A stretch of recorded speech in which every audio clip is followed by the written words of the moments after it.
ডাঙৰীয়া যেতিয়া পঞ্চায়ত সন্মিলনক সম্বোধন কৰিছিলে তেতিয়া এটা মই প্ৰতিশ্ৰুতি দিছিলোঁ যে পঞ্চায়তৰ সদস্য আঞ্চলিক পঞ্চায়তৰ সদস্যা আৰু জিলা পৰিষদৰ সদস্যসকলক আমি চৰকাৰী কৰ্মচাৰীৰ দৰে মেডিকেল ৰিইম্বাৰ্সমেণ্টৰ সুবিধা দিম।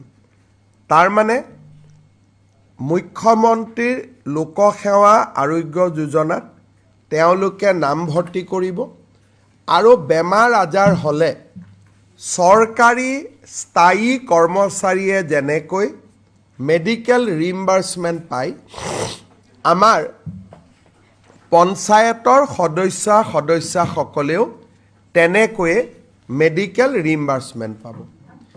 আজি কেবিনেটে এই স্কিমখন অনুমোদন কৰে।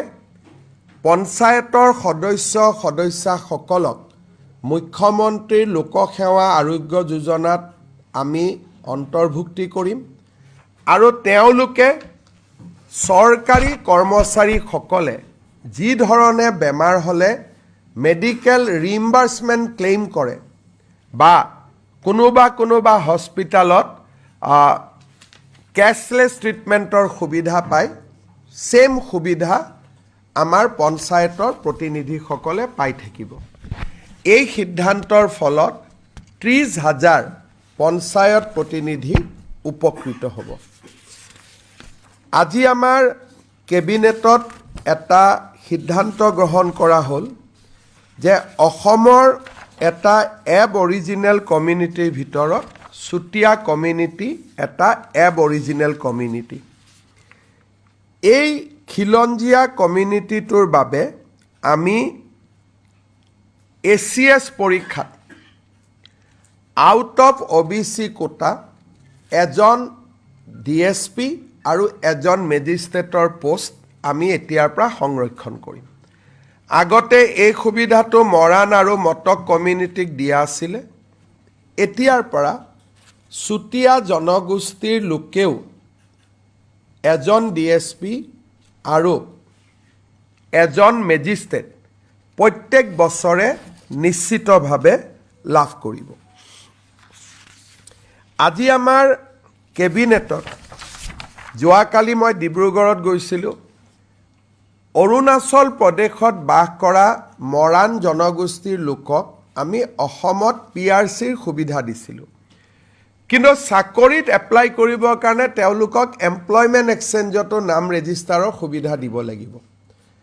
আজিৰ পৰা আমি মৰাণ লোকসকলক যিসকলে অৰুণাচলত বাস কৰে তেওঁলোকক তিনিচুকীয়া জিলাৰ এমপ্লয়মেণ্ট এক্সচেঞ্জত নিবনুৱা হিচাপে নাম ৰেজিষ্ট্ৰেশ্যন কৰাৰ বাবে আমি সুবিধা দিছোঁ। আমাৰ ডিব্ৰুগড় জিলাৰ টিংখং সমষ্টিত দুখন VGR আছিলে। এখন VGRৰ নাম হ'ল তিলোবাৰী বঙালী আৰু এখন হ'ল তিলৈবাৰী নেপালী গাঁও। তিলৈবাৰী বঙালী গাঁও, তিলৈবাৰী নেপালী গাঁও। এই গাঁও দুখনত বাস কৰা লোকসকলে ইমান দিন মাটিৰ পট্টা পোৱা নাছিল, কাৰণ তেওঁলোক VGRত আছিলে। আজি আমি এই দুইখন গাঁও VGR উইথড্ৰ কৰোঁ, বেলেগ খালী মাটিত আমি VGR স্থাপন কৰোঁ আৰু তিলৈবাৰী নেপালী গাঁও আৰু তিলৈবাৰী বঙালী গাঁৱৰ বাসিন্দাসকলে মাটিৰ পট্টা পোৱাৰ পথ আমি প্ৰশস্ত কৰোঁ। এইটো আমাৰ টিংখং সমষ্টিৰ বিমল বৰাৰ সমষ্টিৰ দুখন গাঁও আছিলে। আজি কেবিনেটত আৰু এটা সিদ্ধান্ত লোৱা হ'ল।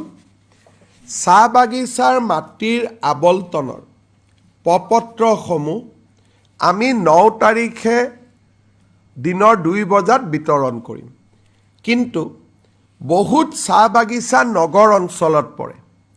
যদি নগৰ অঞ্চলত পৰে প্ৰিমিয়ামটো বহুত টকাৰ হৈ যাব।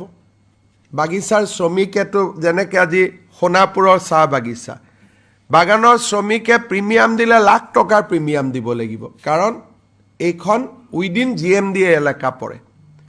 সেইকাৰণে ডিব্ৰুগড় টাউনতো বহুত কেইখন বাগিচা আছে। যদি টাউনৰ মাটিৰ প্ৰিমিয়াম হয় তেতিয়াহ'লে তেওঁলোকে মাটিৰ প্ৰিমিয়াম দিব নোৱাৰিব। গাঁৱত যদি প্ৰিমিয়াম দিব লাগে 1 বিঘা মাটিত 500 টকা দিব লাগিব। বাগানৰ শ্ৰমিকে হয়তো 500 টকাও দিব নোৱাৰিব। আমি তেওঁলোকক কৈছোঁ যে 5 বছৰৰ ভিতৰত 500 টকা দিলেই হ'ব। টাউনৰ খেনি বা গাঁৱৰ খেনি এই দুইখিনিক প্ৰতি বিঘা মাটিত আমি মাত্ৰ 500 টকা প্ৰিমিয়াম ল'ম, তাকো 5 বছৰত দিলে হ'ব। আৰু বাগানৰ মাটিৰ বিতৰণৰ আনুষ্ঠানিক কাম, প্ৰপত্ৰ বিতৰণৰ কাম আমি 9 ফেব্ৰুৱাৰী দিনৰ 2 বজাৰ পৰা আৰম্ভ কৰিম। মই ডিব্ৰুগড়ৰ দিনজয় চাহ বাগিচাত থাকিম, বাকী মন্ত্ৰীসকলেও বা বিধায়কসকলেও বিভিন্ন চাহ বাগিচাত উপস্থিত থাকিব। আজি আমি মিছন বসুন্ধৰাৰ অধীনত আমি অসমৰ কেইবাখনো জাগাত মাটিৰ পট্টা আমি বিতৰণ কৰোঁ। কেবিনেটে আজি RIDFৰ পৰা ধেমাজি আৰু ডিব্ৰুগড়ত 2টা মিল্ক প্ৰচেছিং প্লাণ্ট নিৰ্মাণ কৰিবলৈ 135 টকাৰ ঋণ, 135 কোটি টকাৰ ঋণ নাবাৰ্ডৰ পৰা ল'বৰ বাবে সিদ্ধান্ত গ্ৰহণ কৰে।